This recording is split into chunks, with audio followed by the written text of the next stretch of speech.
predator becomes prey in the Florida Everglades as hundreds of hunters descend on the Sunshine State to catch and kill as many Burmese pythons. New footage from Florida's swamps reveals an aftermath no one expected.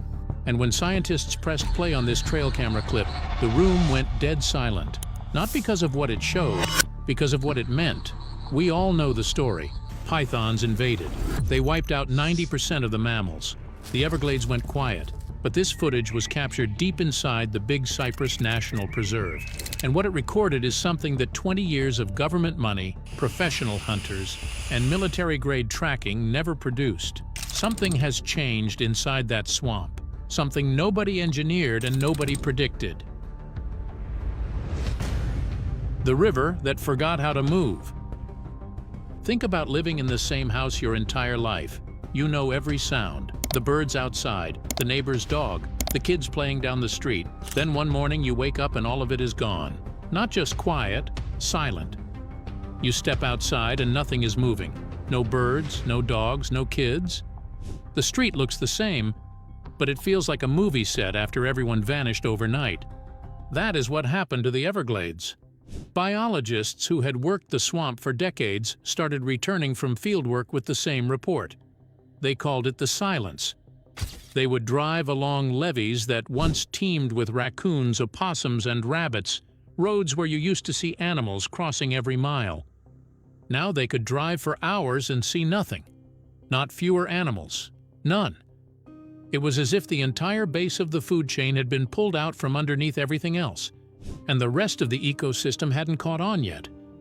The numbers confirmed what the field teams already felt in their gut. Raccoons down 99.3%, opossums down 98.9%, bobcats down 87.5%. Marsh rabbits and foxes are completely gone. Not a single sighting across nearly a decade of surveys. And this isn't some far-off wilderness that only hikers care about. If you live in South Florida and you turn on your kitchen tap, the water that comes out runs through the Everglades first. 8 million people depend on it every day. It's also the wall of mangrove and wetland that stands between your house and a hurricane's storm surge.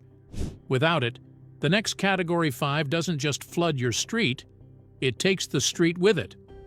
A 2025 study valued the whole system at $31.5 billion a year.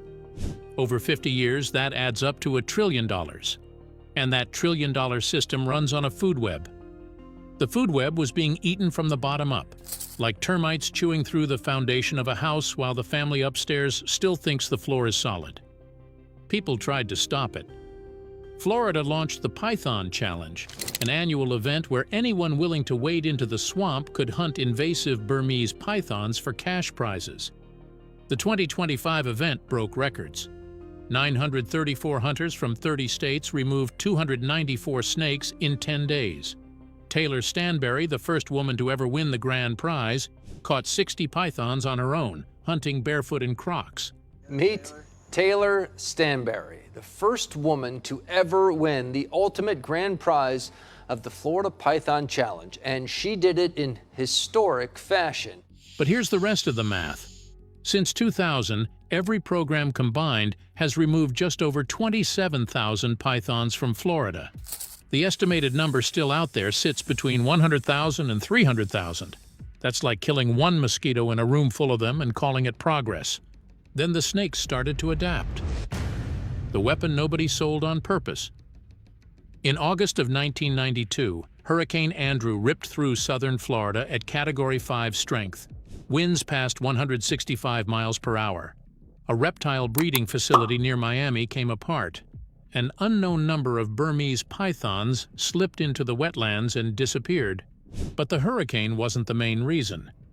Throughout the 90s, you could buy a baby Burmese python at a reptile expo for $10. Cute little thing. Small enough to curl around your wrist. Perfect party trick. What nobody told you at the register was that the cute little thing in the palm of your hand turns into a 10-foot, 50-pound killing machine within a few years.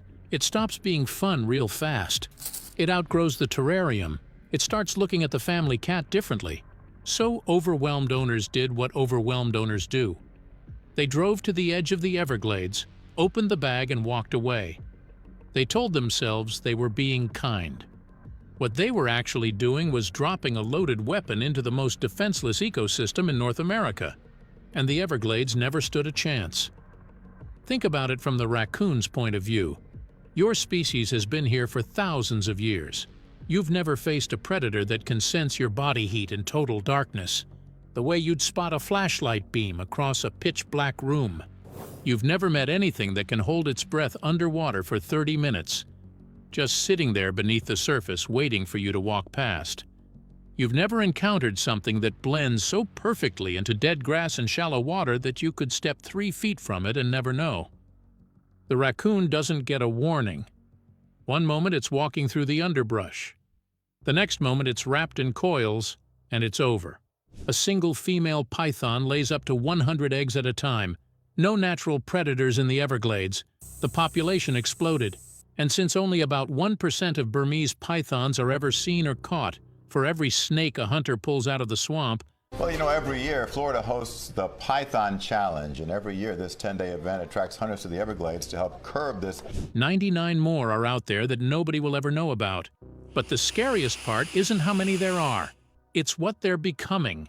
When scientists tested 400 captured pythons, 13 carried DNA from a completely different species, the Indian rock python.